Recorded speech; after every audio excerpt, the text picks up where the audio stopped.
बिस्मिल्लाहिर्रहमानिर्रहीम। अस्सलामु अलैकुम वरहमतुल्लाहि वबरकातुहू। इस्लाम और हम ऑफिशियल चैनल में आप सबको खुशामदीद कहता हूँ। फ़ौरन बुखार ख़त्म करने का आसान तरीन टोटका। और उससे पहले मैं आप दोस्तों से रिक्वेस्ट करता हूँ कि बराए मेहरबानी मेरे चैनल को सब्सक्राइब कर दीजिए और वीडियो पसंद आए तो लाइक लाजमी कीजिएगा। किसी भी किस्म का बुखार हो, सब्ज़ इलायची चंद दाने एक कप पानी में उबालें।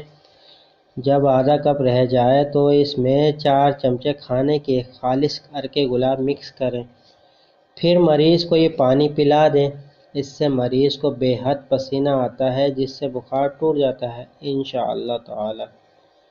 उम्मीद करता हूँ ये छोटी सी वीडियो आपको पसंद आएगी। वीडियो को अपने दोस्तों के साथ लाजमी शेयर कीजिएगा और मैं अब टिकटॉक पर भी अपनी वीडियो शेयर करता हूँ, तो बराए मेहरबानी मुझे भी वहाँ फॉलो लाजमी कीजिएगा। लिंक डिस्क्रिप्शन में मौजूद है। चलता हूँ दोस्तों, एक नई वीडियो में फिर आपके सामने हाजिर होऊंगा। जब तक के लिए अस्सलामु अलैकुम वरहमतुल्लाहि वबरकातुहू।